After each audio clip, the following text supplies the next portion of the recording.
তো হে ভিউয়ার্স, কেমন আছেন সবাই? আশা করব সবাই ভালো আছেন। তো আজকে আমরা এক্সপ্লেন করছি স্কুইড গেম সিজন 1 এর পার্ট 2। এটার পার্ট 1 আমরা অলরেডি এক্সপ্লেন করে দিয়েছি, যেটা লিঙ্ক আপনি ডেসক্রিপশন এবং আই বাটনে পেয়ে যাবেন। যদি এখন পর্যন্ত আপনি পার্ট 1 দেখে না থাকেন তাহলে দ্রুত গিয়ে সেটা আগে দেখে আসুন, কারণ নয়তো আপনি এই ভিডিওর কিছুই বুঝবেন না। তো চলুন কথা না বাড়িয়ে শুরু করি আজকের ভিডিও। তো আগের পার্টের শেষের দিকে আমরা দেখতে পেয়েছিলাম সাঙ্গু তার টিমকে বলেছিল কয়েকটা স্টেপ দ্রুত সামনের দিকে যাওয়ার জন্য। এটা শোনার পরে যদিও সবাই ভয় পেয়ে গিয়েছিল, তবে তার ওয়ার্ডার ফলো করে সবাই সামনের দিকে কয়েক স্টেপ চলে যায়। আর এখন আমরা দেখতে পারি তার এই প্ল্যানিংয়ের জন্যই অপোজিট টিম একটু ডিসব্যালেন্স হয়ে যায়, মানে তাদের ব্যালেন্স অনেকটা নষ্ট হয়ে যায়, যেই জন্য তারা একটু দুর্বল হয়ে যায়। আর সাঙ্গু আর তার টিম এই সুযোগের ইউজ করে সমস্ত শক্তি দিয়ে রশিটাকে তাদের দিকে টানা শুরু করে, আর এই জন্য তারা রশিটাকে তাদের দিকে নিয়েও আসতে সক্ষম হয়ে যায়। আর অপোজিট টিম সোজা নিচে পড়েই মারা যায়, মানে তারা এই গেমটা উইন করে ফেলে। এখন যখন সবাই এখান থেকে ব্যাক করছিল তখন আমরা দেখতে পারি দুইটা প্লেয়ার, একটা 240 আর একটা হচ্ছে 244, তাদের দুজনের মধ্যে ঝগড়া শুরু হয়ে যায়। কারণ 244 গডের কাছে দোয়া করছিল তাদের টিমের জন্য, যেটা কিনা 240 একেবারেই পছন্দ হয় না, কারণ তার মতে তারা জিততে পেরেছে সাংহু এবং সেই ওল্ড ম্যানের জন্য, আর নয়তোবা তারা কোনোভাবেই জিততে পারতো না। গড এখানে তাদের কোনো সাহায্যই করেনি। যাই হোক, এরপরে যখন তারা আবারও সবাই হলের মধ্যে ব্যাক করে তখন ডাকসু এই টিমটাকে দেখার পরে পুরোপুরি শক্ট হয়ে যায়, কারণ সে চিন্তা করেছিল তারা হচ্ছে সবচেয়ে দুর্বল টিম, সো তাদের মরাটাই হয়তো নিশ্চিত। তবে আসলে তারা কি করে জিতে গেল এই ব্যাপারটাই সে এখন পর্যন্ত বুঝতে পারছে না। আর তখন আমরা দেখতে পারি হানমিনও এখানে এসে তার সঙ্গে মজা নেওয়া শুরু করে। আর তখন এদিকে আমরা দেখতে পারি কিছু গার্ডদেরকে, যারা কিনা মৃত মানুষদের অর্গানগুলো বের করার কাজ করতো। আর এখানে যখন তারা একটা ডেড বডিকে পোড়ানোর জন্য ভেতরে পাঠিয়ে দেয় তখন এই ডেড বডিটা না পুড়ে সোজা নিচে চলে যায়, যেটা আমাদেরকে এই ব্যাপারটা দেখায় যে তারা আসলে ডেড বডিকে পুড়িয়ে ফেলার নাম করে নিচে নিয়ে সমস্ত ডেড বডির অর্গানগুলো বের করে ফেলে। এদিকে যখন সাঙ্গুর টিম বসে গল্প করছিল তখন রাতের বেলায় তাদের উপরে অ্যাটাক হওয়ার সম্ভাবনা তারা বুঝতে পারে। এই জন্য তারা প্ল্যানিং করে যে যাতে রাতের বেলায় তাদেরকে এসে কেউ মারতে না পারে, এই জন্য তারা রাতে একটা ব্যারিকেড দিয়ে দিবে, আর তারা দুইজন করে জেগে সারাটা রাত পাহারা দিবে। আর প্রথম পাহারা দেওয়ার জন্য আলী আর সাঙ্গু রাজি হয়ে যায়। আর এরপরে যখন তারা ব্যারিকেড বানিয়ে ফেলে তখন গেহুনের কাছে ডাকসু চলে আসে, আর ডাকসু এসে তাকে ভয় পাওয়ানো শুরু করে। তবে গেহুনও তাকে বলে দেয় যে তুমি হচ্ছে সবচেয়ে শক্তিশালী ফাইটার, সো হয়তোবা ফাইটের মধ্যে টাকার জন্য তোমার লোকজনই যদি তোমাকে মেরে ফেলে তাহলে ব্যাপারটা কেমন হতে পারে। আর এইটা শোনার পরে ডাকসু একটু টেনশনের মধ্যে পড়ে যায়, কারণ সেটা জানে যে অলরেডি তাকে একবার মারার ট্রাই করা হয়েছে, তাকে আবারও মারার ট্রাই করা হতে পারে। এই জন্য ডাকসু দ্রুত তার টিমের কাছে যায়, আর সে বলে যে আজকে রাতের বেলায় তারা কোনো অ্যাটাক করবে না, আজকে রাতের বেলায় তারা রেস্ট করবে। তাছাড়া ডাকসু এখানে ডাক্তারকে নিয়েও একটু টেনশনের মধ্যে ছিল, কারণ এখানে ডক্টর ছিল না, আর সে চিন্তা করছিল ডাক্তার না তার সাথে কোনো গেম আবার প্লে করে। এখন যখন রাতের বেলায় সাঙ্গু আর আলী বসে বসে পাহারা দিচ্ছিল তখন আলী তাকে কিছু খাবার জন্য দেয়। এটা হচ্ছে গিয়ে তার ধন্যবাদ বলার একটা ওয়ে, কারণ সাঙ্গু সবসময় তাকে সাহায্য করেছে। আর এর একটু পরেই সাঙ্গু গেহুনকে জাগিয়ে দেয়, আর তারা গিয়ে ঘুমিয়ে পড়ে। আর গেহুন আর সেই ওল্ড ম্যান মিলে চারপাশটাকে নজরদারি করা শুরু করে। এখানে আমরা দেখতে পারি গেহুন একটু চিন্তাভাবনার মধ্যে হারিয়ে যায়, আর তার স্বপ্নের মধ্যে সে দেখতে পারে কিছু মানুষকে মারছে। আর তখনই সেই বৃদ্ধ লোকটা তাকে ডাক দেয়, যেই জন্য গেহুন আবারও হুশে চলে আসে। আর এখানে গেহুন এই বৃদ্ধ লোকটাকে সমস্ত ব্যাপারটা খুলে বলে। সে বলে যে আজ থেকে 10 বছর আগে সে একটা কার কোম্পানিতে জব করত, যেখানে কিনা হরতাল শুরু হয়ে গিয়েছিল, কারণ তাদেরকে কোনো নোটিশ দেয়া ছাড়াই জব থেকে বের করে দেওয়া হয়েছিল। এই জন্য সেখানে অনেক মারামারি কাটাকাটি হয়েছিল। আর এই সময়টাই ছিল সেই সময় যখন গেহুন বাবাও হতে চলেছিল, আর অ্যাজ এ রেজাল্ট পরবর্তীতে তার ওয়াইফ তাকে ছেড়ে দিয়ে চলেও গিয়েছিল। তবে যাই হোক, এখানে আমরা জানতে পারি যে সেই হরতালের মধ্যে একটা মানুষের মার্ডার হয়ে গিয়েছিল, যেই সমস্ত দায়ভার এমপ্লয়ীদের উপরে দেওয়া হয়েছিল। তবে সেখান থেকে গেহুন কোনো রকমে তার জীবনটা নিয়ে পালিয়ে চলে এসেছিল, আর এরপর সে ড্রাইভারের কাজ করা শুরু করে দিয়েছিল। সেখান থেকে সে কিছু টাকা ইনকাম তো করে ফেলতো, তবে সে ফিনান্সিয়ালি কখনোই স্টেবল হতে পারেনি। তবে এই সমস্ত কথাগুলো যখন তারা বলছিল তখনই ওল্ডম্যানের শরীরটা খারাপ হয়ে যায়, যেই জন্য গেহুন তাকে আবারও ঘুম পাড়িয়ে দেয়। আর এরপরে তার সাথে প্লেয়ার 067 উঠে নজরদারি করা শুরু করে, যে কিনা তার পানি দিয়েছিল ওল্ডম্যানের মাথায় পট্টি দেওয়ার জন্য। আর তখন এদিকে আমরা সেই ডক্টরকে দেখতে পারি, যে কিনা ডেড বডির মধ্য থেকে বিভিন্ন অর্গানগুলোকে বের করছিল। আর এখানে আমরা দেখতে পারি সেই গার্ডরাও দাঁড়িয়েছিল। এখানে গার্ডরা একটা প্লেয়ারকে নিয়ে মজা করা শুরু করে, কারণ এই প্লেয়ারের শরীরের মধ্যে একটাই কিডনি ছিল, তাছাড়া সে জীবিত হয়ে যাওয়ারও ট্রাই করছিল। আর এই প্লেয়ার নিজেকে বাঁচানোরও বারবার করে ট্রাই করে, তবে গার্ডরা জোর করে তাকে মেরে ফেলে। আর তখন এই ব্যাপারটা আমরা বুঝতে পারি যে এখানে গার্ডদের সঙ্গে সেই ডিটেকটিভও চলে এসেছিল। আর যখন ডিটেকটিভ সেই প্লেয়ারের নাম সম্পর্কে জিজ্ঞেস করে তখনই একটা গার্ডের তার উপরে সন্দেহ হয়ে যায়, এই জন্য সে তার মাস্কটাকে সরানোর জন্য বলে। তবে তখন আবার ডক্টর তাদের উপরে চিল্লাচিল্লি শুরু করে আর তাদের দুজনকে শান্ত হওয়ার জন্য বলে। তবে এখানে নোট করার মতো একটা ব্যাপার হচ্ছে যে এখানে এমন একটা জায়গার মধ্যে তারা ছিল যেখানে সমস্ত জায়গার উপরে নজরদারি করা হচ্ছিল। এই নজরদারির মধ্যে থাকা সত্ত্বেও এমন কিছু মানুষ ছিল যারা মানুষের অর্গানগুলোকে সেল করছিল। আসলে ব্যাপারটা হচ্ছে তাদের সঙ্গে মিলিত কিছু লোক সিসি ক্যামেরাতেও কাজ করতো। যখনই কিনা সিসি ক্যামেরাতে তাদের জায়গাটা দেখানো হতো তখন তাদের সঙ্গে লোকগুলো সিসি ক্যামেরা ক্লিয়ার করে দিত। মানে তারা সেখানে ছিল, এই ব্যাপারটা ক্যামেরাতে রেকর্ড হতো, তবে এটা স্ক্রিনে কখনোই আসতো না। মানে যখনই ক্যামেরা অর্গান বের করার ভিডিওগুলো করতো তখন তারা অন্য কোনো ভিডিও প্লে করে দিত বা অন্য কোনো অ্যাঙ্গেল দেখিয়ে দিত, যাতে করে এই ব্যাপারটা সেই ব্ল্যাক মার্কসওয়ালা মানে ফ্রন্টম্যান অথবা তার ঊর্ধ্বতন কর্মকর্তারা দেখতে না পারে। যাই হোক, এখানে যখন ডিটেকটিভকে তার মাস্কটা খোলার কথা বলা হয়েছিল তখন সে মাস্ক না খুলে উল্টো তার গানটা বের করার ট্রাই করে। তবে তখন ডক্টর তাদের উপরে চিল্লাচিল্লি শুরু করে। সে বলে যে এত চিৎকার চেঁচামেচির মধ্যে আমি কোনোভাবেই অর্গান বের করতে পারবো না। এই জন্য তারা দুজন সেখানে শান্ত হয়ে যায়। আর এরপরে ডক্টর একটা অর্গান বের করে ফেলে আর এখানে একটা গার্ড সেটাকে একটা ব্যাগের মধ্যে ভরে সেটাকে ডেলিভার করার জন্য যাওয়া শুরু করে। আসলে এই কাজটা দেওয়া হয়েছিল এখানে গার্ড নম্বর 28 এবং 29কে। আর 29 আর অন্য কেউ ছিল না, সেটা ছিল ডিটেকটিভ নিজেই। আসলে তাদের দুজনকে ভর্তি করা হয়েছিল ঊর্ধ্বতন কর্মকর্তাদের ফাঁকি দিয়ে শুধুমাত্র এই কাজগুলো করানোর জন্য। আর তারা সবাই মিলে এই অর্গানগুলোকে এক জায়গায় জমা করার পরে তারা প্ল্যানিং করেছিল একটা শিপের সাহায্যে সেগুলোকে অন্য একটা জায়গায় নিয়ে খুবই ভালো দামে এগুলোকে সেল করবে। আর এই সমস্ত টাকাগুলো কোনো ঊর্ধ্বতন কর্মকর্তারা পাবে না, এগুলো তাদের নিজেদের মধ্যেই ডিভাইড করে নেওয়া হবে। আর এরপরে ডিটেকটিভ আর সেই গার্ড মিলে একটা গোপন রাস্তা দিয়ে যাওয়া শুরু করে। আর এখানে সেই গার্ড ডিটেকটিভকে বলে যে এই রাস্তাটা হচ্ছে খুবই গোপন একটা রাস্তা আর এটা বানানো হয়েছে ভিআইপিদের জন্য। তবে যখন ডিটেকটিভ তাকে ভিআইপি সম্পর্কে জিজ্ঞেস করে যে এখান দিয়ে কোন ভিআইপিরা যায়, তখন আর সে তেমন কোনো অ্যান্সার দেয় না।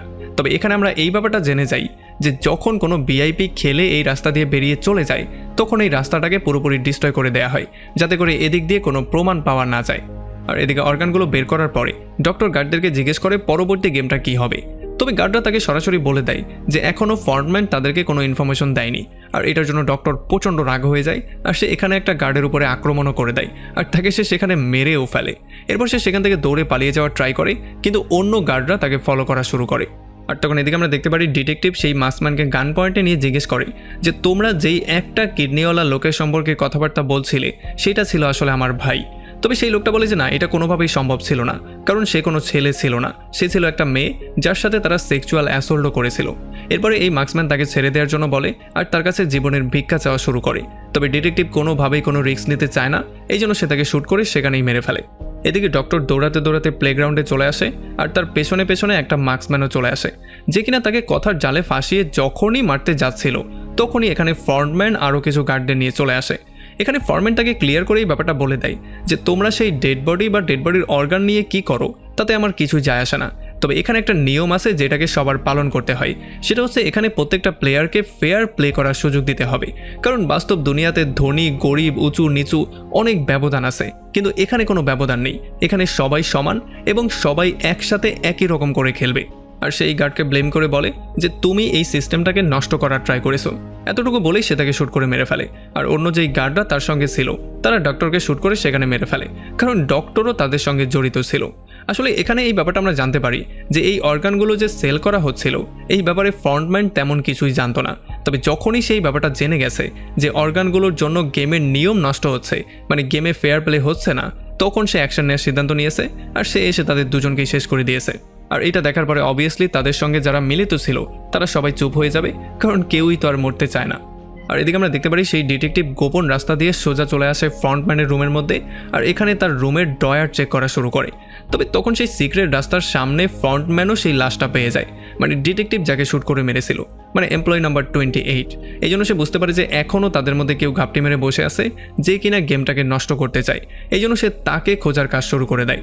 এই জন্য ফ্রন্টম্যান দ্রুত গিয়ে সমস্ত ক্যামেরাগুলো চেক করা শুরু করে আর প্লেয়ারদের হলের মধ্যেও গিয়ে সমস্ত জায়গায় চেক করা শুরু করে। আর এদিকে আমরা দেখতে পারি ডিটেকটিভ অনেক খোঁজার পরে ফাইনালি তার ভাইয়ের নামটা পেয়ে যায় আর সে সেই ফর্মটাও পেয়ে যায় যেটা সে সিগনেচার করেছিল। আসলে তার ভাই 2015 সালেই উইন করেছিল। এরপরে আমরা দেখতে পারি সমস্ত প্লেয়ারদেরকে পরের গেমের জন্য রেডি করে ফেলা হয় আর অন্যদিকে ডিটেকটিভ এখনও ফ্রন্টম্যানের রুমের মধ্যে তদন্ত করছিল। তবে যখন এখানে ফ্রন্টম্যান চলে আসে তখন সে একটা সাইডে লুকিয়ে পড়ে। আমরা দেখতে পারি এখানে একটা কল আসে আর যখনই ফ্রন্টম্যান কলটা রিসিভ করে তখন সে বলে যে গেমটা সময় মতোই শুরু হতে যাচ্ছে। তবে তার ভয়েসের মাধ্যমে আমরা এই ব্যাপারটা বুঝতে পারি যে ফ্রন্টম্যান নিজেও একটু ভয়ের মধ্যে আছে। এতে করে এই ব্যাপারটা আমরা ক্লিয়ার হয়ে যাই যে আসলে ফ্রন্টম্যান এখানের কোনো বস না, সেও হচ্ছে সবার মতো একজন কর্মচারী, আসল বস আসলে অন্য কেউই। এরপরে যখন সমস্ত প্লেয়াররা প্লেগ্রাউন্ডে চলে আসে তখন এখানে তারা সেই গার্ড আর ডক্টরের লাশটাকে ঝুলন্ত অবস্থায় পেয়ে যায়। এটা দেখার পরে ডাকসুর মনটা একটু খারাপ হয়ে যায়, কারণ এই ডক্টরের মাধ্যমে সে গেমের ইনফরমেশন আগেই পেয়ে যেত। আর তখন মিনহু এসে তাকে নিয়ে আবারও মজা করা শুরু করে। এরপরে পরবর্তী গেমের জন্য প্রত্যেককে একটা করে পার্টনার চুজ করতে বলা হয়। গেহুন চলে যায় সানহুর কাছে, তবে সানহু অলরেডি আলীকে চুজ করে নিয়েছে। এই জন্য অনেক খোঁজাখুঁজির পরে ফাইনালি গেহুন দেখতে পারে বিদ্যই ফাঁকা আছে। এই জন্য সে বিদ্যকে কোনোভাবে একা ছাড়তে চায় না, এই জন্য সে তার সঙ্গেই টিম আপ করে নেয়। যদিও বৃদ্ধ লোকটা বারবার করে তাকে ডিসকারেজ করছিল তাকে টিমে নেওয়ার জন্য, কারণ একটা বৃদ্ধ লোক আর কী করতে পারবে।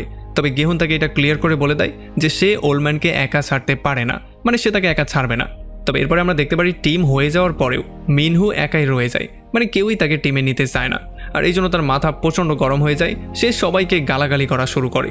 আর এগুলো দেখার পরে ডাকসও অনেক বেশি হ্যাপি হয়ে যায়, কারণ সে এটা খুব ভালো করেই জানতো যে যদি মিনহু একাই রয়ে যায় তাহলে সে এলিমিনেট হয়ে যাবে আর তাকে শ্যুট করে মেরে ফেলা হবে। এরপর আমরা দেখতে পারি পরের গেমের জন্য সেট আপ করা হয়। আর এই সেট আপটা দেখতে কিছুটা টাউনের মতো ছিল, আর এই গেমটার নাম ছিল খানবো। আর তখন আমরা দেখতে পারি ওল্ডম্যান গেহুনকে বলে যে খানবো হচ্ছে গিয়ে সেই ফ্রেন্ড, মানে সেই সবচেয়ে ভালো ফ্রেন্ড যে কিনা কখনোই অন্য ফ্রেন্ডকে ধোকা দেয় না, আর তার সমস্ত সিক্রেট সে সেই ফ্রেন্ডের সাথে শেয়ার করে। এরপর সে বলে যে আমরা দুজনেই হচ্ছে খানবো, আর এরপর সে তার কাছ থেকে পিঙ্কি প্রমিসও নিয়ে নেয়।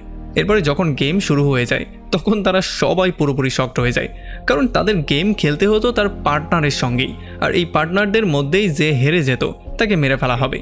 আসলে এখানে পার্টনার চুজ করার সময় তারা সবাই সবচেয়ে স্ট্রংগেস্ট প্লেয়ার বা যার সাথে খুব ভালো বন্ডিং ছিল তাকেই চুজ করেছিল, কিন্তু এখন যখন তারা এটা শুনতে পারে তখন তারা সবাই পুরোপুরি শকড হয়ে যায়। তো এরপরে গেমটাকে শুরু করে দেওয়া হয় আর তাদের সবাইকে মার্বেল দেয়া হয়। এখানে তাদের সবাইকে 10টা করে মার্বেল দেয়া হয়, আর গেমের নিয়ম ছিল যে একটা প্লেয়ার অন্য প্লেয়ারের সমস্ত মার্বেলগুলো নিয়ে নেবে। এখানে সময় ছিল মাত্র 30 মিনিট, আর যেই কোনো গেমের মাধ্যমেই তারা মার্বেলটাকে নিতে পারবে। যে সমস্ত মার্বেলগুলো পেয়ে যাবে সে হয়ে যাবে উইনার, আর যে সমস্ত মার্বেলগুলো হারিয়ে ফেলবে সে হয়ে যাবে লুজার, মানে সে এলিমিনেট হয়ে যাবে। তাছাড়া এই সমস্ত গেমগুলো তাদেরকে মার্বেল গেমই খেলতে হবে, মানে মার্বেলের ইউজ করেই খেলতে হবে। এরপরে গেহুন গিয়ে ওল্ডম্যানের সাথে মার্বেল খেলা ট্রাই করে, তবে যেহেতু ওল্ডম্যানের ডিমেনশিয়া ছিল এই জন্য ওল্ডম্যান সমস্ত ব্যাপারগুলো ভুলে যায়।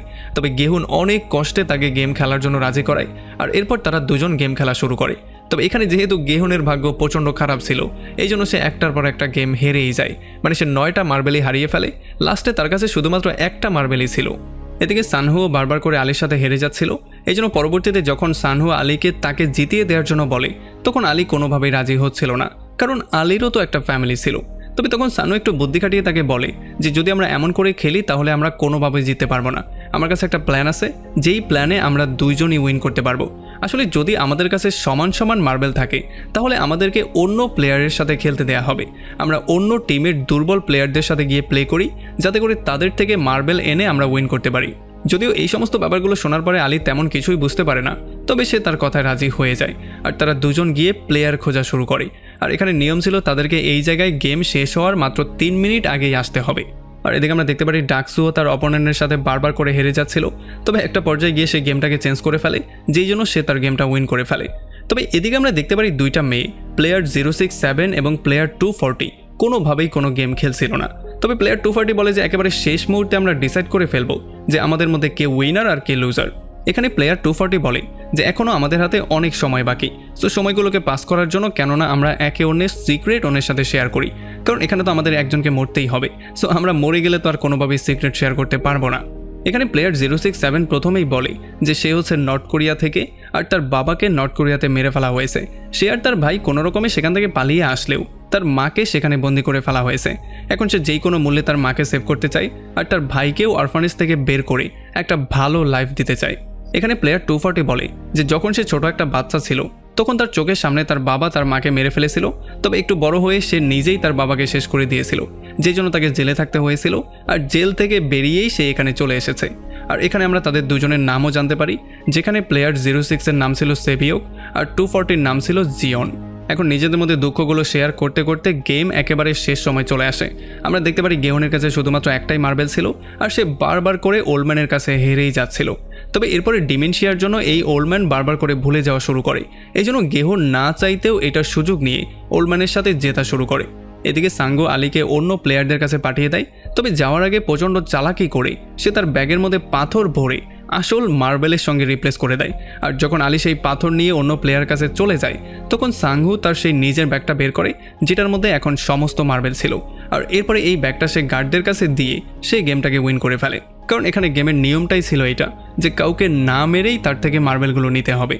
আর এদিকে গেমের একেবারে শেষ মুহূর্তে ওল্ডম্যান আবারও ডিমেনশিয়ার জন্য সমস্ত কিছু ভুলে যাওয়া শুরু করে আর সে এদিক সেদিক দৌড়াদৌড়ি করা শুরু করে। সে কোনোভাবেই গেম খেলতে রাজি হচ্ছিল না। আমরা দেখতে পারি একটা ঘরের সামনে গিয়ে সে চিৎকার করে বলা শুরু করে যে এইটা একটা সময় তারই ঘর ছিল, সে তার ওয়াইফ আর ছেলেকে নিয়ে এখানেই বাস করত। তবে যখন গেহন গিয়ে তার কাছে বারবার করে রিকোয়েস্ট করা শুরু করে গেমটা খেলার জন্য, তখন সে বলে যে হ্যাঁ আমি গেমটা খেলবো, তবে এর বদলে তোমার কাছে যতগুলো মার্বেল আছে সবগুলো বাজিতে রাখতে হবে। তবে গেহন এটার জন্য কোনোভাবেই রাজি হয় না। আর তখন ওল্ডম্যান তাকে বলে যে তুমিও তো ভালো কোনো কাজ করনি, তুমি যে আমার রোগের সুযোগ নিয়ে আমার থেকে মার্বেলগুলো নিয়েছো, মানে তুমি যে চিটারি করেছো, এই ব্যাপারটা আমি খুব ভালো করেই জানি। তবে তবুও এই বৃদ্ধ তাকে তেমন কিছুই বলে না আর তার শেষ মার্বেলটা সে তার কাছে দিয়ে দেয়। আর সে তাকে বলে দেয় যে আমরা দুজনেই খানবো। এরপর সে গেহনকে হাক করে প্রচণ্ড ইমোশনাল হয়ে যায়। আমরা দেখতে পারি গেহনেও প্রচণ্ড ইমোশনাল হয়ে যায়। তবে একেবারে শেষ মুহূর্তে বিদ্যুৎ তার আসল নামটা মনে আসে, যেটা ছিল এলাম। আর আমরা দেখতে পারি গেহন তার থেকে শেষ মার্বেলটা নিয়ে প্রচণ্ড আপসেট হয়ে কান্না করতে করতে সেখান থেকে বেরিয়ে চলে যায়। আর আমরা দেখতে পারি একটা গার্ড এই বৃদ্ধকে গান পয়েন্টেও করে নিয়েছিল। আর এদিকে যখন আলী 3 মিনিট আগে সাঙ্গুর কাছে ব্যাক করে তখন গার্ডরা তাকে শ্যুট করার জন্য ফুলি রেডি হয়েছিল। এটা দেখার পরে আলী ক্লিয়ারলি বুঝতে পারে যে সাঙ্গু আসলে তাকে ধোকা দিয়েছে। এই জন্য সে প্রচণ্ড আপসেটও হয়ে যায়। তবে তখন গার্ডরা তাকে শ্যুট করে মেরে ফেলে। আর আমরা দেখতে পারি চারপাশে অনেককেই শ্যুট করে মেরে ফেলা হচ্ছিল। আর তখন এদিকে আমরা দেখতে পারি সেবিয়কের কাছে জিয়ং ইচ্ছা করে হেরে যায় আর তাকে তার সমস্ত মার্বেলগুলো দিয়ে দেয়। আর যখন সেবিয়ক তাকে এটার কারণ জিজ্ঞেস করে তখন জিয়ং তাকে বলে যে আমার কাছে জীবিত থাকার মতো কোনো কারণই নেই, তোমার কাছে তোমার মা আছে, তোমার ভাই আছে, সো তুমি চাইলেই এখন তাদেরকে একটা ভালো লাইফ দিতে পারবে। এই জন্য সেবিয়ক প্রচণ্ড আপসেট হয়ে কান্না করতে করতে সেখান থেকে বেরিয়ে চলে যায় আর গার্ড জিওকে শ্যুট করে সেখানে এলিমিনেট করে দেয়। এরপর গেমের পরে যারা জীবিত ছিল যখন তারা সবাই আবারও হলরুমে ব্যাক করে তখন তারা এখানে মিনহুকে দেখার পরে সবাই পুরোপুরি শকড হয়ে যায়। কারণ তারা এটা বুঝতেই পারছিল না যে মিনহুকে তো কেউই টিমের মধ্যে নেয়নি, তাহলে সে এলিমিনেট না হয়ে বেঁচে কি করে গেল। আর তখন মিনু হাসতে হাসতে তাদের সবাইকে অ্যান্সার দিয়ে বলে যে আসলে এইটাও ছিল গেমের একটা নিয়ম যে যদি কেউ একা রয়ে যায়, মানে যদি কাউকে কেউ টিমের মধ্যে নিতে না চায় তাহলে সে এলিমিনেট হবে না, বরং তাকে সেই গেমটাই খেলা লাগবে না। আর তখন এদিকে আমরা দেখতে পারি ফ্রন্টম্যানের কাছে একটা টেলিফোন আসে। আর যখন সে টেলিফোনটা পিক করে তখন তাকে বলা হয় একজন ভিআইপি আসছে। আর এরপরে যখনই সে ফোনটা রেখে তার গানটা বের করে তখন সে দরজার সামনে গিয়ে বলে যে এটা আমি খুব ভালো করেই জানি এখানে কেউ একজন আছে। কিন্তু কোয়েশ্চেন হচ্ছে ফ্রন্টম্যান এই ব্যাপারটা কী করে জানতে পারলো? আসলে ডিটেকটিভ তার টেলিফোনটাকে উল্টো ডিরেকশনে রেখে দিয়েছিল, এই জন্যই সেই ব্যাপারটা ধরে ফেলেছে। এরপরে যখন সে ডিটেকটিভকে তার রুমের মধ্যে খোঁজা শুরু করে তখন একটা পর্যায়ে সে তাকে পেয়েও যায়। আর যখনই সে তাকে ধরতে যাচ্ছিল তখনই তার কাছে একটা কল চলে আসে আর তাকে বলা হয় যে সমুদ্রের পাড়ে একটা লাশ পাওয়া গেছে, যেটা কিনা একজন পুলিশ অফিসারের। আর যখনই ডিটেকটিভ সেখানে লাশটাকে চেক করতে যায় তখন আমরা দেখতে পারি এটা হচ্ছে গিয়ে সেই লাশটা যাকে কিনা ডিটেকটিভ মেরে পানির মধ্যে ফেলে দিয়েছিল। আসলে ফ্রন্টম্যানও এই লাশটাকে চিনতে পারে না, এই জন্য তার মনে হয় এইটা হয়তোবা কোনো পুলিশ অফিসারই হতে পারে। এই জন্য যখনই সে আবারও রুমের মধ্যে ব্যাক করে তখনই তার কাছে একটা ভয়েস মেসেজ চলে আসে।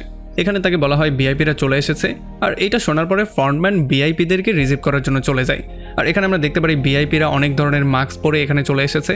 আর ফ্রন্টম্যান তাদের সবাইকে ওয়েলকাম করে বলে যে আমার আসল বস তো এই পর্যন্ত আসতে পারবে না, তবে আমি আপনাদের সমস্ত চাহিদা পূরণ করব, এটা আমি ওয়াদা দিয়ে বলতে পারি। এরপরে সমস্ত ভিআইপিদেরকে একটা রুমের মধ্যে নিয়ে আসা হয়, যেখানে আমরা দেখতে পারি ভিআইপিদের সমস্ত দিক নজরে রেখে খুবই স্পেশাল খাতিরদারি করার জন্য এই রুমটা বানানো হয়েছিল। আর তখন এদিকে আমরা দেখতে পারি প্লেয়ার 069 যে কিনা আগের গেমেই তার ওয়াইফকে হারিয়েছে, সে প্রচণ্ড আপসেট হয়ে কান্নাকাটি শুরু করে। আর তাদের সবাইকে বলা শুরু করে যে তোমরা যা করছো সেটা একেবারেই ঠিক না, আমাদেরকে আবারও ভোটিং করে এই গেম থেকে চলে যাওয়া উচিত। তবে তার উপরে সাংহু প্রচণ্ড রাগ করে তাকেই গিয়ে পেটানো শুরু করে। সে বলে যে আমরা এত কষ্ট করে এই পর্যন্ত এসেছি, যদি এখন আমরা আবারও ভোটিং করে চলে যাই তাহলে আমাদের সমস্ত স্যাক্রিফাইস এবং আমাদের সমস্ত পরিশ্রম মাটি হয়ে যাবে। এরপর রাতের বেলায় প্লেয়ার 69 ফাঁসি দিয়ে মরে যাওয়ার ট্রাই করে। আর এগুলো যখন ভিআইপি দেখতে পারে তখন তারা মজা নেওয়া শুরু করে। তারা বলে যে তার উপরে অলরেডি আমি বাজি ধরেছিলাম যে সে বেশিক্ষণ টিকতে পারবে না। আর তখন এদিকে আমরা দেখতে পারি ডিটেকটিভ একটা ওয়ার্কারকে বেউস করে তার মুখোশটা পরে সে সোজা ভিআইপিদের রুমের মধ্যে চলে আসে আর এখানে থেকে সে ভিআইপিদেরকে অবজার্ভ করা শুরু করে।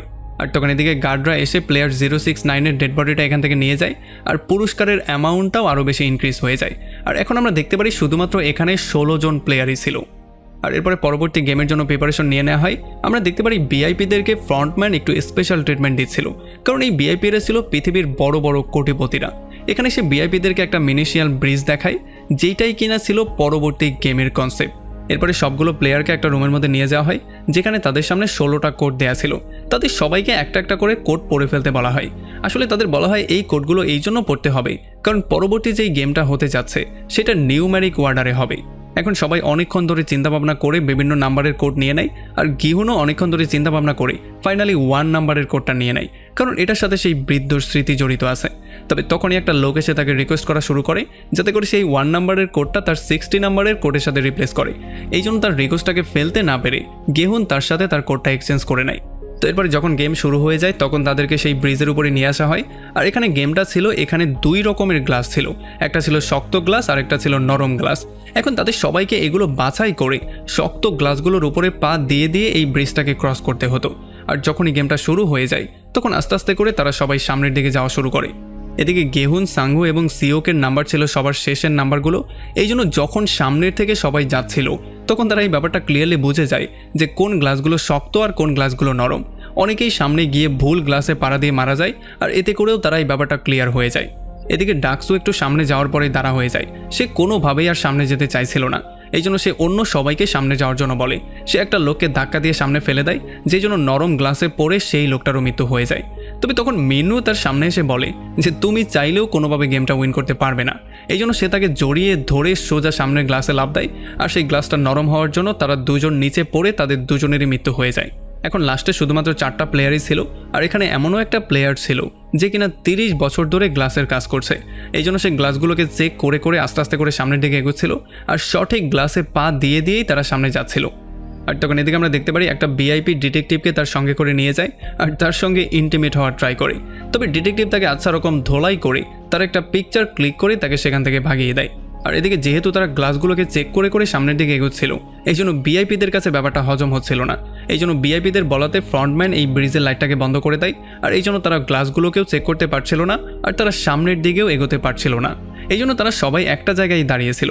তবে যেহেতু আস্তে আস্তে সময়টা শেষ হয়ে যাচ্ছিল, এই জন্য সাঙ্গু সেই লোকটাকে সামনে ধাক্কা দিয়ে দেয়, যে জন্য নরম গ্লাসে পড়ার জন্য সেই লোকটার নিচে পড়ে মৃত্যু হয়ে যায়। আর এটা দেখার পরে গেহু আর সিও প্রচণ্ড ভয় পেয়ে যায়। আর গেহু তো এটা বিশ্বাসই করতে পারছিল না যে তার বন্ধু সাঙ্গু এত ভয়ঙ্কর একটা কাজও করতে পারে। এখন কোনো রকমের গ্লাস চিহ্নিত করে তারা এই ব্রিজটাকে ক্রস তো করে ফেলে, তবে তারা ক্রস করার পরে এই ব্রিজটাকে ব্লাস্ট করিয়ে দেওয়া হয়, যেই জন্য তারা সবাই একটু আহত হয়ে যায়। আর অন্যদিকে ডিটেকটিভ জানতে পারে সেই ভিআইপির উপরে কেউ একজন অ্যাটাক করেছিল। এই জন্য সেই ডিটেকটিভকে ধরার জন্য সমস্ত রকম ট্রাই করা শুরু করে, সমস্ত জায়গায় সে খবরটাকে ছড়িয়ে দেয়। তবে তখন সে জানতে পারে সেই ডিটেকটিভ একটা ভিআইপি রাস্তা দিয়ে এখান থেকে পালিয়ে গেছে। আর পরের সিনে আমরা দেখতে পারি ডিটেকটিভ স্কুইড গেমের এই আইল্যান্ড থেকে অনেকটা দূরে চলে এসেছিল, আর ডিটেকটিভকে খোঁজার জন্য ফ্রন্টম্যান তার সমস্ত বাহিনী নিয়ে সমুদ্রের মধ্যে নেমে গিয়েছে। এরপরে বেঁচে থাকা তারা 3 জনই যখন হলের মধ্যে চলে আসে তখন গেহুন সাঙ্গুর সাথে ঝগড়া করা শুরু করে। সে তাকে জিজ্ঞেস করে যে তুমি কি করে একটা প্লেয়ারকে মারতে পারলে, একটা মানুষকে তুমি কি করে মারতে পারলে, যদি তার জায়গায় আমি থাকতাম তাহলে কি তুমি আমাকেও মেরে ফেলতে।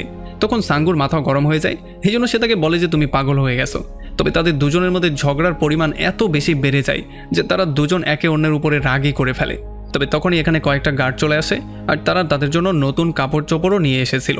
তারা তাদেরকে বলে যে তোমাদেরকে লাস্ট গেমের আগে একটা প্রেজেন্ট দেওয়া হবে, সো তোমরা দ্রুত কাপড় চোপড় পরে রেডি হয়ে নাও, কারণ এইটা তোমাদের জন্য খুবই স্পেশাল হতে যাচ্ছে। আর তখন এদিকে আমরা দেখতে পারি ডিটেকটিভ কোনো রকমের সমুদ্রের পাড়ে এসে তার হায়ার অথরিটিকে কল দিয়ে সমস্ত ব্যাপারটা বলে দেয়। সে এখানে কি কি দেখেছে আর এই গেমের মধ্যে কি কি হচ্ছে সেই সমস্ত ব্যাপারগুলো ডিটেইলি তাকে বলা শুরু করে। তবে তখনই নেটওয়ার্কের জন্য মাঝখানেই তার কলটা কেটে যায়, আর সে পুরো কথাটা শেষ করতে পারে না। আর যেহেতু ফ্রন্টম্যানও তাকে খুঁজছিল, এই জন্য সে লোকজন নিয়ে তাকে খুঁজে বেরও করে ফেলে। তবে তখনই ডিটেকটিভ তাকে গান পয়েন্টে নিয়ে শ্যুটই করে দেয়, কিন্তু ফ্রন্টম্যান তাকে শ্যুট করার অর্ডার তার লোকজনকে দেয় না। আর এরপরে ডিটেকটিভ তাকে তার মাস্কটাকে সরানোর জন্য বলে, আর যখনই ফ্রন্টম্যান তার মাস্কটাকে সরায় তখন ডিটেকটিভ পুরোপুরি শকড হয়ে যায়। সে দেখতে পারে এইটাই হচ্ছে গিয়ে তার সেই ভাই, যে কিনা 3-4 বছর আগে হারিয়ে গিয়েছিল। এরপরে ফ্রন্টম্যান ডিটেকটিভকে তার কাছে আসার জন্য বলে, তবে সে কোনোভাবেই কাছে আসতে চাইছিল না। এই জন্য ফ্রন্টম্যান বাধ্য হয়েই তাকে শ্যুট করে মেরে ফেলে। আর তখন এদিকে আমরা দেখতে পারি নতুন কাপড় পরে প্লেয়াররা রেডি হচ্ছিল, আর তখন সেবিওকোর বাথরুমে গিয়ে রেডি হওয়ার ট্রাই করছিল। তবে আমরা দেখতে পারি সেবিওকের পেটের মধ্যে একটা বিশাল বড় গ্লাসের টুকরো ঢুকে গিয়েছিল, যেটা কিনা ব্রিজটা ব্লাস্ট হওয়ার জন্য তার পেটের মধ্যে ঢুকেছিল। এরপরে সেই গ্লাসটা বের করে নিজের একটু ড্রেসিং করে সে নিজেও রেডি হয়ে যায়। এরপরে তাদের তিনজনকে ডিনার রুমের মধ্যে নিয়ে আসা হয়, আর এইটাই ছিল তাদের জন্য স্পেশাল প্রেজেন্ট। এখন ডিনার করার পরেই তাদেরকে পরবর্তী গেমের মধ্যে নিয়ে যাওয়া হয়, আর এখানে তাদের সবাইকে একটা করে ছুরি দেওয়া হয়। আর গেমের নিয়ম ছিল এই ছুরি দিয়ে তাদেরকে যেই কোনো একজনকে মারতে হবে। যদিও প্রথমে তারা সবাই আলাদা আলাদা বসেছিল, তবে এরপরে গেহুন সেবিওকের কাছে এসে বসে, আর এরপর সে তাকে বলে যে আমাদের দুজনের একসাথেই থাকা উচিত, কারণ স্যাংহু তো পাগলই হয়ে গেছে। এখন গেহুন দেখতে পারে সাংহু ঘুমিয়ে গেছে, এই জন্য সে তাকে মারার জন্য যাওয়ার ট্রাই করে। তবে তখন সেবিওক তাকে বলে যে তোমার এমনটা করা কোনোভাবেই উচিত হবে না, কারণ তুমি হচ্ছে একজন ভালো মানুষ আর তুমি কোনোদিনও এমনটা করবেও না। তবে তখন আমরা দেখতে পারি সেই ব্যথার জন্য আস্তে আস্তে করে সেবিয়কের অবস্থা খারাপ হওয়া শুরু হয়ে যায়। সে আস্তে আস্তে করে মৃত্যুর দ্বার প্রান্তে চলে যাচ্ছিল। এই জন্য জেউন দৌড়ে গিয়ে গার্ডদের কাছে সাহায্য চাওয়া শুরু করে, যাতে করে তাকে কোনো চিকিৎসা দেওয়া হয়। তবে আমরা দেখতে পারি গার্ডরা এখানে একটা কফিন নিয়ে আসে। এইটা দেখার পরে তো জেউকে একটু বেশিই শক্ট হয়ে যায়। তবে তখন সে দেখতে পারে সাংহু আসলে সিওকে মেরেই ফেলেছে। আর এইটা দেখার পরে গেহুকের মাথা এতটাই গরম হয়ে যায় যে সে সাংহুকে মারার জন্য পাগলের মতো যাওয়া শুরু করে। তবে গার্ড তাদের দুজনকেই সেখানে থামিয়ে দেয়। আর তখন এদিকে আমরা দেখতে পারি যখন ফর্ডম্যান নিজের চিকিৎসা করছিল, তখন তার ভাইয়ের কিছু স্মৃতি তার মাথায় চলে আসে। তো এরপর আমরা দেখতে পারি ফাইনাল গেমের জন্য তাদের দুজনকে নিয়ে আসা হয় প্লেগ্রাউন্ডের মধ্যে। এখানে তাদের দুজনের একে অন্যের সাথে গেম খেলতে হবে। আসলে এই গেমটার নাম ছিল স্কুইড গেম। আর এখানে আমরা দেখতে পারি ফ্রন্টম্যান ভিআইপিদেরকে এক্সপ্লেন করে বলে যে স্কুইড গেমটা আসলে কি। সে বলে যে এই গেমটা কোরিয়াতে অনেক আগে খেলা হতো। তো এরপরে গেমটা শুরু হয়ে যায়, আর আমরা দেখতে পারি গেহুন চুজ করে অফেন্সিভ হওয়া আর সাংহু চুজ করে ডিফেন্সিভ হওয়া। আসলে এখানে গেমের নিয়মটা খুবই সিম্পল ছিল। এটা হচ্ছে গেহুনকে যেই কোনো ওয়েতে গেমের শেষ পর্যন্ত যেতে হতো, আর যদি মাঝখানে সাংহু তাকে আটকে দিত তাহলে সে উইন হয়ে যেত। তবে গেমটা শুরু করার আগে গেহুন সাংহুকে জিজ্ঞেস করে যে তুমি সেবিওকে কেন খুন করেছো। তবে তখন সে তাকে বলে যে যদি আমি তাকে না মারতাম তাহলে একটু পরে তার এমনিতেই মৃত্যু হয়ে যেত, আর তাছাড়া আমি তাকে এই জন্য মেরেছি যাতে করে আমার তোমাকে মারতে না হয়। তবে আমরা দেখতে পারি গেহুন এই কোনো কথাই শুনতে চাইছিল না, সে তার উপরে প্রচণ্ড রাগ হয়েছিল। এরপর যখনই গেমটা শুরু হয়ে যায় তখন আমরা দেখতে পারি গেহুন আস্তে আস্তে সামনের দিকে যাওয়া শুরু করে। সে প্রায় অর্ধেকটা রাস্তায় পার করে ফেলে। তবে এরপরে যখন সাংহু তাকে আটকানোর ট্রাই করে তখন গেহুন তাকে ফাঁকি দিয়ে সামনের দিকে যাওয়া শুরু করে। তবে এরপরে তাদের দুজনের মধ্যে শুরু হয়ে যায় একটা ভয়ঙ্কর রকমের মারামারি। এই মারামারি এতটাই ব্রুটাল ছিল যে এখানে গেহুন তো সাংহুকে আচ্ছা রকম ধোলাই করে, কিন্তু সে নিজেও অনেক বেশি আহত হয়ে যায়। এখন যখনই গেহুন গেমটাকে শেষ করতে যাচ্ছিল তখন আমরা দেখতে পারি সাংহু মাটিতে পড়েছিল, আর একটা গার্ড এসে তাকে শ্যুট করতে যাচ্ছিল। তবে তখনই সাংহু আর সামনে যায় না, সে সেখানে দাঁড়া হয়ে যায়। সে সোজা চলে আসে সেই গার্ডের কাছে, আর সে বলে যে আমি গেমটা শেষ করব না, সো তুমি সাংহুকেও শ্যুট করে মারতে পারবে না। তবে এইটা শোনার পরে যত ভিআইপিরা ছিল তারা সবাই পুরোপুরি শক্ট হয়ে যায়, কারণ তারা কেউ এটা বিশ্বাসই করতে পারছিল না যে কেউ এতগুলো টাকা কেউ না করতে পারে। আসলে যেহেতু এখন পর্যন্ত এখানের ভোটিং সিস্টেমটা অ্যাক্টিভ ছিল, এই জন্য যদি তারা দুজনেই একদিকে ভোট দিত তাহলে তারা চাইলেই এখান থেকে বেরিয়ে যেতে পারত। এই জন্য সে বারবার করে তাকে বলে তার সঙ্গে বাইরে যাওয়ার জন্য।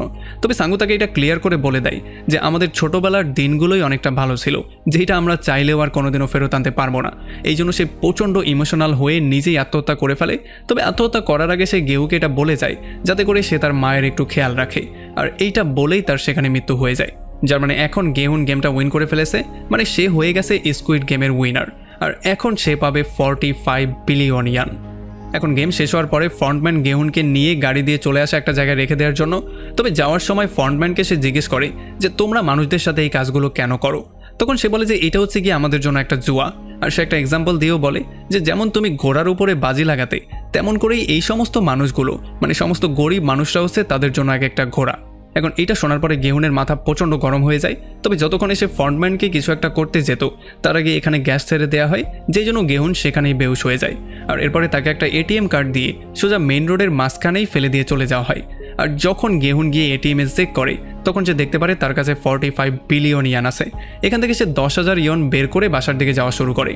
তবে ঘরে যাওয়ার আগে গেহুনের দেখা হয়ে যায় সাংগুর মায়ের সাথে, আর সাংগুর মা তার এরকম আহত অবস্থা দেখার পরে সে তাকে নিয়ে প্রচণ্ড টেনশন করা শুরু করে। সে বলে যে তোমার মাকেও অনেকদিন ধরে দেখছি না, সে না মার্কেটে আসছে, তাকে কল দিলে পাওয়া যাচ্ছে না, তার বাসায় গিয়েও তাকে আমি খুঁজে পাইনি, তোমার মায়ের কিছু হয়ে গেল কিনা সেটা আমি বুঝতেই পারছি না। আর এরপর সে সাংগু সম্পর্কেও তার কাছে জিজ্ঞেস করে। সে বলে যে সাংগু অনেকদিন ধরেই আমাকে কল দিচ্ছে না, তার কোনো খোঁজখবর কি তোমার কাছে আছে? তবে এগুলো শোনার পরে গেহুন তাকে কোনো অ্যান্সার না দিয়ে চুপচাপ সেখান থেকে বেরিয়ে চলে যায়। এরপরে যখনই গেহুন তার ঘরের মধ্যে যায় তখন সে দেখতে পারে তার মায়ের ডেড বডি সেখানে পড়ে আছে। আসলে তার মায়ের সেই রোগটার জন্যই মৃত্যু হয়ে গেছে। আর এই অবস্থা দেখার পরে গেহুন প্রচণ্ড রকম করে কান্না করা শুরু করে। সে তার মায়ের এই অবস্থা কোনোভাবেই মেনে নিতে পারছিল না। তো এরপরে গল্প চলে আসে 1 বছর সামনে। আমরা দেখতে পারি এখন গেহুন মেট্রো দিয়ে চলাফেরা করছিল। আসলে গেহুনকে দেখে আমাদের মনে হচ্ছিল সে এখন পর্যন্ত একজন ব্রোক পার্সনের মতোই চলাফেরা করছে। আর এই বিগত একটা বছরে সে তার 45 বিলিয়ন ইয়ন থেকে একটা ইয়নও খরচ করেনি।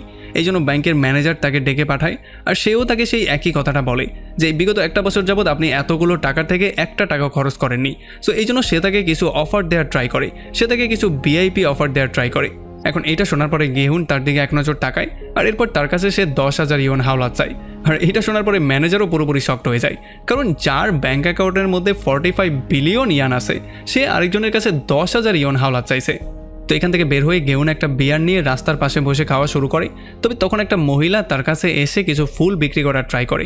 গেহুন তাকে কিছু টাকা দিয়েও দেয়, তবে এই মহিলা তার কাছে একটা ফুল দিয়ে সেখান থেকে চলে যায়।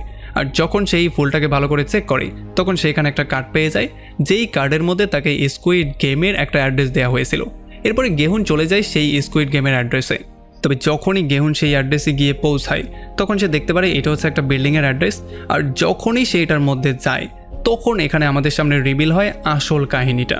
আসলে মধ্যে গিয়ে সে দেখতে পারে প্লেয়ার 001, মানে সেই ওল্ড ম্যানকে। আর এই ওল্ড ম্যানকে দেখার পরে সে পুরোপুরি শক্ট হয়ে যায় আর তার কাছে সমস্ত ঘটনাটা জিজ্ঞেস করা শুরু করে। তবে তখন এই ওল্ড ম্যান তাকে বলে যে বাইরে একটা নেশাখোর বসে আছে, এই নেশাখোরটা অনেকক্ষণ ধরেই এখানে বসে আছে। আর এরপর সে তার সাথে একটা বাজি ধরতে চায়। সে বলে যে যদি এই নেশাখোরকে 12টার আগে এসে কেউ সাহায্য করে তাহলে তুমি উইন করবে, আর যদি 12টার পরেও কেউ না আসে তাহলে আমি উইন করব। গেহুন এটার জন্য রাজিও হয়ে যায়। তবে সেই ওল্ডম্যানের উপরে প্রচণ্ড রাগ করেছিল। সে তাকে প্রচণ্ড রাগের মাথায় জিজ্ঞেস করে যে তোমার আসল পরিচয়টা আসলে কি, তুমি এই সমস্ত নাটকগুলো কেন করেছো, আর আমাকেই কেন বা তুমি মিথ্যা কথা বলেছো। আর এরপরে গেহুন তাকে বলে যে হয়তোবা তুমি তোমার নামটাও মিথ্যা বলেছো, তোমার আসল নাম কি সেটা আমাকে বলো। তবে তখন এই বৃদ্ধ তাকে বলে যে কোনো কিছুই মিথ্যা ছিল না, না আমার নাম, না আমার টিউমার, না অন্য কিছু, সমস্ত কিছুই ছিল সত্যি ঘটনা। আসলে গরিবদের মতো বড় লোকরাও তাদের জীবন নিয়ে টেনশনের মধ্যে থাকে। গরিবরা সবসময় টাকা নিয়ে টেনশন করে আর বড় লোকরা নিজেদের লাইফে প্রচণ্ড বোর হয়ে যায়। তারা এই চিন্তা করতে থাকে যে এতগুলো টাকা দিয়ে তারা আসলে করবেটা কি।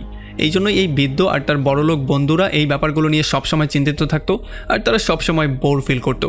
এই জন্যই তারা একটা গেমের আবিষ্কার করে যেটার নামই হচ্ছে স্কুইড গেম, যেখানে গরিবরা টাকার জন্য এসে নিজেদের জীবন দিয়ে লড়তো আর বড় লোকরা এটা দেখে দেখে মজা করতো। এরপরে গেহুন সেই নেশাখোরের দিকে তাকিয়েছিল, যেই নেশাখোরকে সাহায্য করতে কেউ আসছিল না। তবে একটু পরে একটা মহিলা আসে, তবে সে তাকে সাহায্য না করেই সেখান থেকে চলে যায়। আর গেহুন এই ব্যাপারটা নিয়ে চিন্তা করা শুরু করে যে আসলে এই নেশাখোর একটু পরেই মারা যাবে, কিন্তু তাকে কেউ সাহায্য করতে আসছে না। আসলে পৃথিবী কি এতটাই স্বার্থপর হয়ে গেছে? আর যখন প্রায় একেবারে 12টা বেজেই গিয়েছিল তখন গেহুন একেবারে আপসেট হয়ে যায়, কারণ সে এটা চিন্তা করছিল যে দুনিয়াতে হয়তো মনুষ্যত্ব বলতে কিছুই নেই। তবে তখনই তার আশা আবারও ফেরত দিয়ে সেই মহিলাটা চলে আসে, যেই মহিলা একটু আগে তার সঙ্গে মিট করে গিয়েছিল। এইবার সে পুলিশের সাহায্য নিয়ে এখানে আসে। আর এইটা দেখার পরে গেহুন একটু বেশি হ্যাপি হয়ে যায়, কারণ সে চিন্তা করে যে এখনও দুনিয়াতে ভালো মানুষ জীবিত আছে, এখনও দুনিয়াতে মানুষ মানুষের সাহায্য করে। এই জন্য সেই বৃদ্ধ লোকটাকে বলে যে দেখেছো তুমি হেরে গেছো, আসলে দুনিয়ার সমস্ত মানুষ একরকম না। তবে এতক্ষণ এই বৃদ্ধরও মৃত্যু হয়ে গিয়েছিল আর সে তার জীবনের শেষ মুহূর্তগুলো গেহুনের সামনে কাটানোর জন্যই তাকে এখানে নিয়ে এসেছিল। আসলে সেই খেলার মধ্যে ওল্ডম্যান গেহুনের কোম্পানি অনেক বেশি পছন্দ করেছিল, এই জন্যই সে তাকে মৃত্যুর আগে এখানে নিয়ে এসেছিল। আর তাছাড়া তারা 1 বছর ধরে গেহুনের উপরে নজরদারিও করছিল আর তারা এই ব্যাপারটা নোটিস করছিল যে গেহুন 1 বছর ধরে তার টাকার মধ্যে হাতই দেয়নি। তবে গেহুন প্রচণ্ড আপসেট হয়ে বিদ্যুৎ লাশের সামনে শেষে বলে যায় যে যেই মনুষ্যত্বটা আমি মাত্র দেখলাম সেটা তুমি দেখতেই পারলে না আর তুমি এখান থেকে চলে গেলে। আর এরপরে যখনই গেহুন এখান থেকে বেরিয়ে চলে যায় তখন এখানে ফ্রন্টম্যান চলে আসে আর সে ওল্ডম্যানের চোখগুলোকে বন্ধ করে দেয়। আর তখন এখানে আমরা আরও একটা ফ্ল্যাশব্যাক দেখতে পারি। আমরা দেখতে পারি ওল্ডম্যানই ছিল সেই বস যে কিনা ভিআইপিদের সঙ্গে মিট করতে না করে দিয়েছিল, কারণ সে গেম দেখার চাইতে খেলতে পছন্দ করতো। আর এরপর আমরা দেখতে পারি গেহুন সোজা চলে আসে একটা বারবার শপে। এখানে সে নতুন একটা হেয়ার কাট দেয় আর তার চুলগুলোকে সে পুরোপুরি লাল করে ফেলে। এরপর সে সিওকের ভাইকে আনার জন্য অরফানেজে চলে যায় আর এখান থেকে সে তার ভাইকে নিয়েও আসে। সে বলে যে সে হচ্ছে সিওকের খুবই ভালো একজন ফ্রেন্ড। এরপর সে সোজা তাকে সাঙ্গুকের মায়ের কাছে নিয়ে যায় আর তাকে ফুল ব্যাগ ভর্তি করে টাকা দিয়ে যায়। এখন এই সমস্ত কাজগুলো করার পরে যখন গেহুক তার মেয়ের সঙ্গে মিট করার জন্য যাচ্ছিল তখনই মেট্রো স্টেশনে সে সেই সেলসম্যানকে দেখতে পারে যে কিনা অন্য একটা লোকের সাথে সেই সেম ফ্লিপ গেমটাকে খেলছিল। যখন গেহুন দৌড়ে তাকে থামানোর জন্য সেখানে যায় ততক্ষণে সেলসম্যান তো এখান থেকে চলে গিয়েছে, তবে গেহুন সেই লোকটার থেকে সেই স্কুইড গেমের কার্ডটা ছিনিয়ে নিয়ে নেয়। আর এরপর সে তাকে রাগারাগি করে বলে যে যত যা কিছুই হয়ে যাক তুমি কোনোদিনও সেখানে যাবে না।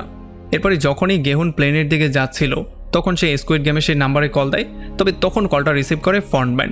আর ফন্টম্যান গেহুনকে চিনেও ফেলে, এই জন্য সে তাকে থ্রেট করে বলে যে যদি তোমার জানটা তুমি ভালোবাসো তাহলে এই সমস্ত ব্যাপার থেকে তুমি দূরে থাকার ট্রাই করো।